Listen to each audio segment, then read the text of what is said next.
नमस्कार। Civil engineering estimating and costing subject के आज के लेक्चर में हम गिवन रेजिडेंशियल बिल्डिंग के लिए सेंटर लाइन मेथड का यूज़ करते हुए earthwork in excavation in foundation and lime concrete in foundation इन दोनों आइटम्स के लिए क्वांटिटीज़ कैलकुलेट करना सीखेंगे।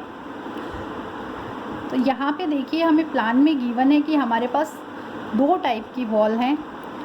मेन वॉल्स हैं 30 सेंटीमीटर विड्थ की एंड सेकेंडरी जो वॉल है 20 सेंटीमीटर विड्थ की। जो वरेंडा है, फ्रंट वरेंडा, बैक वरेंडा और जो बाथरूम की वॉल है वो 20 सेंटीमीटर विड्थ की हैं। इनके लिए हमें अब क्वांटिटीज़ कैलकुलेट करनी है।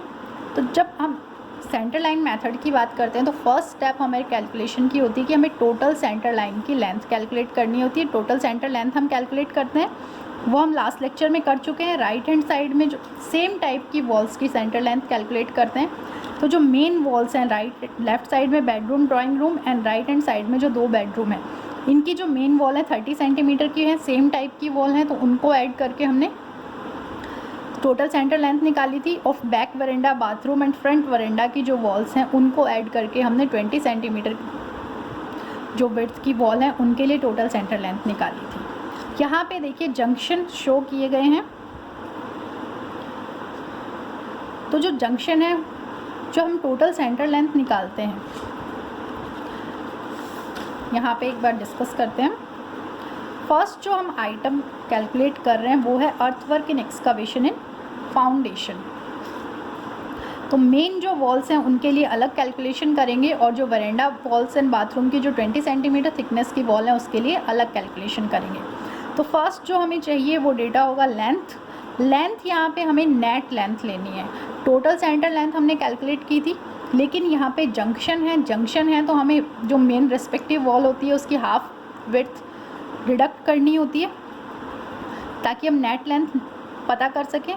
तो यहाँ जो लेंथ यूज़ होती है वो नेट लेंथ होती है। नेट लेंथ होती है टोटल सेंटर लाइन की जो लेंथ हमने लास्ट लेक्चर में कैलकुलेट की थी, तो total length minus half width of respective main wall into number of T junction into half width of main wall हम निकालेंगे और उसे टोटल जो सेंटर लेंथ हमने कैलकुलेट की है उसमें से सब्ट्रैक्ट करेंगे। तो जो नेट लेंथ हमारे पास आएगी वो लेंथ हमें यहाँ पे लिखनी है। तो जो मेन रूम की वॉल है उसके लिए जो जंक्शन होंगे उसके नंबर एंड जो वरेंडा वॉल एंड बाथरूम की वॉल है उसके लिए जो जंक्शन है उसके नंबर एक बार हम यहाँ पे देखते हैं। तो देखिए जो मेन वॉल के साथ जंक्शन है उसे क्रॉस से शो किया गया है। तो यहाँ मेन वॉल के साथ जंक्शन है 1, 2, 3, 4, 5 एंड 6 जंक्शन हमारे पास यहाँ मेन वॉल के साथ में है।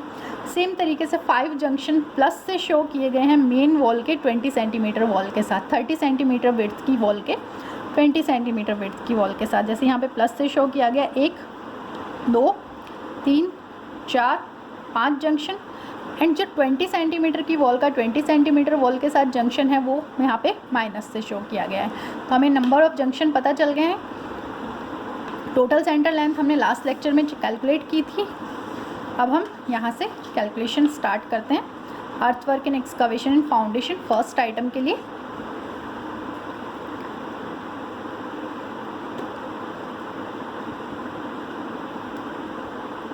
फर्स्ट आइटम के लिए जो टोटल लेंथ हमारे पास आई थी वो थी 65.90। टोटल जो हमने लेंथ कैलकुलेट की थी,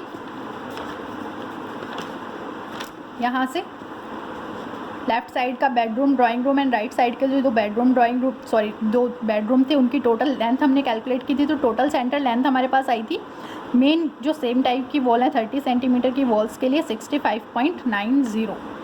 इनके बेसिस पे अब हम कैलकुलेशन करेंगे। तो टोटल सेंटर लाइन की जो लेंथ आई है उसमें से अब हमें नेट लेंथ निकालने के लिए मेन जो रिस्पेक्टिव वॉल है, जिस भी पार्ट के लिए हम कैलकुलेशन कर रहे हैं, अभी हम अर्थवर्क की बात कर रहे हैं एक्सकवेशन फाउंडेशन के लिए, तो वहाँ पे जो विड्थ होगी उस पार्ट की, जब फर्स्ट फुटिंग के लिए बात करेंगे तो फर्स्ट फुटिंग की विड्थ लेंगे, सेकंड फुटिंग की बात करेंगे तो सेकंड फुटिंग की। जिस भी पार्ट के लिए कैलकुलेशन हो रहा है उस रिस्पेक्टिव मेन वॉल की विड्थ का हाफ हमें सब्ट्रैक्ट करना है, नंबर ऑफ जंक्शन से मल्टीप्लाई करना है और फिर उसे टोटल सेंटर लेंथ में से डिडक्ट करना है। तो यहाँ पे हम बात कर रहे हैं एक्सकवेशन की। फाउंडेशन पार्ट की, तो फाउंडेशन पार्ट की यहाँ सेक्शन से देखें, मेन वॉल्स के लिए फाउंडेशन पार्ट की विड्थ कितनी गिवन है, 90 सेंटीमीटर हमें गिवन है।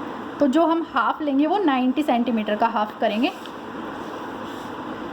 तो यहाँ देखें, मेन वॉल्स की बात हो रही थी, मेन वॉल के नंबर कितने जंक्शन थे मेन वॉल के, 6 जंक्शन थे। तो टोटल सेंटर लेंथ में से फॉर्मूला है हमारे पास टोटल सेंटर लाइन की लेंथ, टोटल सेंटर लाइन की लेंथ थी 65.90, उसमें से number of T junction multiplied by half width of respective main wall.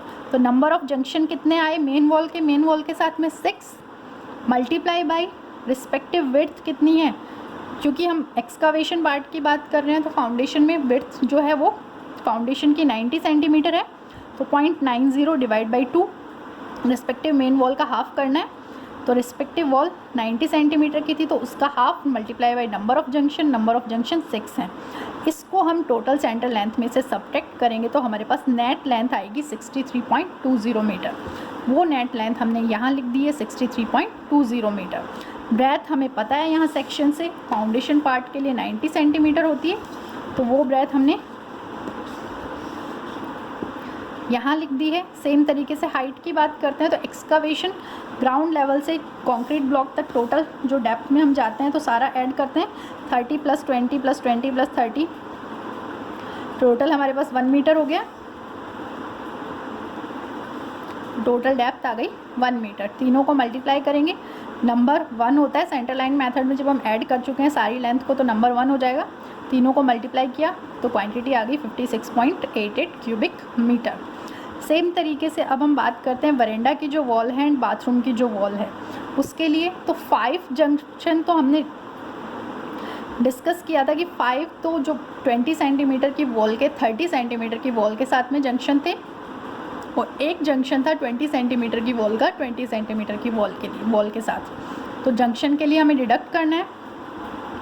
Total length कितनी थी, लास्ट लेक्चर में हमने डिस्कस किया था। टोटल जो लेंथ थी हमारे पास 20 सेंटीमीटर वॉल के लिए टोटल सेंटर लेंथ थी 27.05 मीटर। तो इस लेंथ में से अब हमें डिडक्शन करने हैं, सब्ट्रैक्ट करना है।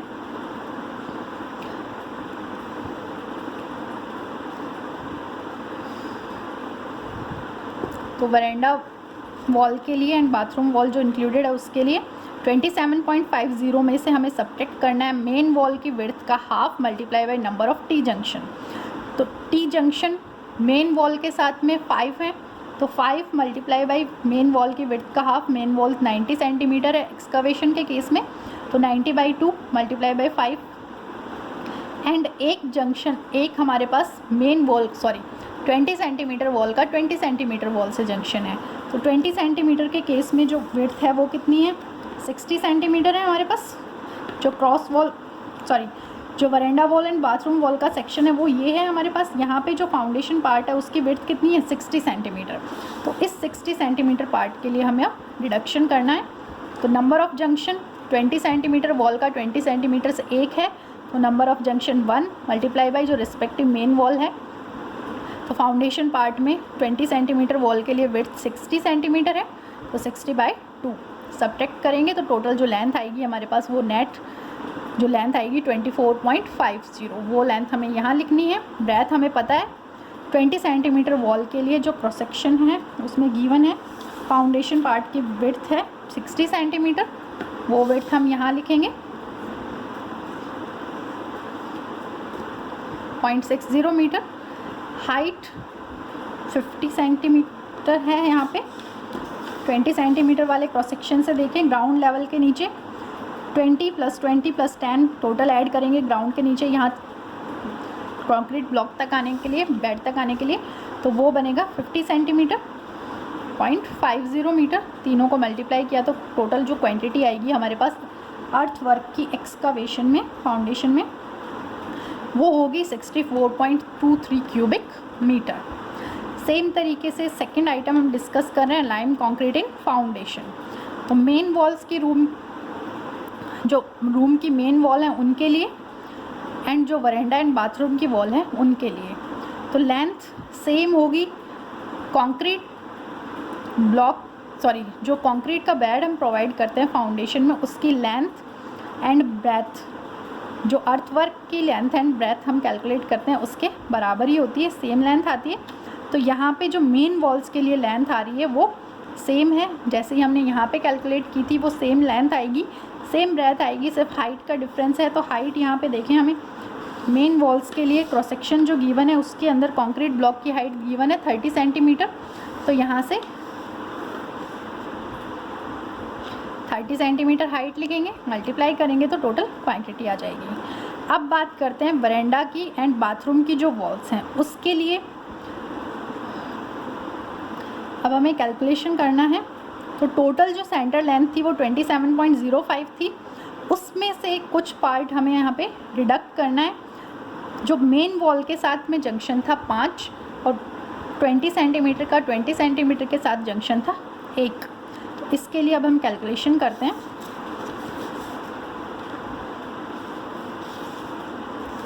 तो यहाँ पे देखें, ग्राउंड लेवल के नीचे 30 सेंटीमीटर डेप्थ पे जब हम आ रहे हैं तब हमारे पास कंक्रीट ब्लॉक मिल रहा है हमें। और सेम तरीके से यहाँ पे देखिए जो रिडक्शन में आ रहा है यहाँ पे 50 सेंटीमीटर है। तो ग्राउंड लेवल के नीचे यहाँ पे 50 सेंटीमीटर हमें कहाँ मिल रहा है, 30 + 20 पे जब हम आ रहे हैं तो यहाँ पे 50 सेंटीमीटर वाली जो फुटिंग है वो स्टार्ट हो रही है 50 सेंटीमीटर पे। सेम तरीके से जब हम इधर आ रहे हैं 10 + 20 + 20 60 सेंटीमीटर का कंक्रीट ब्लॉक है। जब कंक्रीट हम यहाँ 60 सेंटीमीटर डेप्थ पे यहाँ प्रोवाइड कर रहे हैं तो इसके सेम लेवल पे जो मेन वॉल्स है वहाँ पे 50 सेंटीमीटर डेप्थ पे हमें 50 सेंटीमीटर की जो फुटिंग प्रोवाइड कर रहे हैं। तो इधर 50 सेंटीमीटर की जो फुटिंग है यहाँ हम ऑलरेडी फुटिंग प्रोवाइड कर रहे हैं ब्रिक वर्क की, तो उस पार्ट के लिए हमें डिडक्ट करना होगा।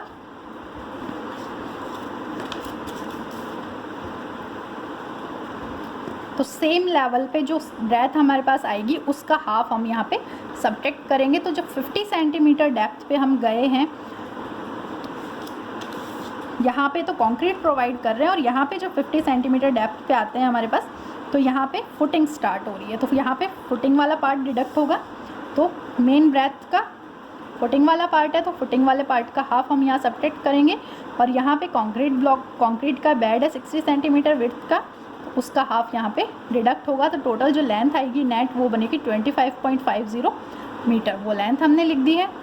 ब्रेथ हमें कंक्रीट ब्लॉक की पता है, कंक्रीट जो बेड प्रोवाइड किया गया उसकी ब्रेथ हमें पता है 0.60 मीटर है। हाइट हमें यहाँ से पता है, जो कंक्रीट ब्लॉक बेड हमें यहाँ पे प्रोवाइड किया 20 सेंटीमीटर हाइट का है। तो यहाँ पे हाइट आ जाएगी, तीनों को मल्टीप्लाई करेंगे तो ना क्वांटिटी आ जाएगी 3.60 क्यूबिक मीटर।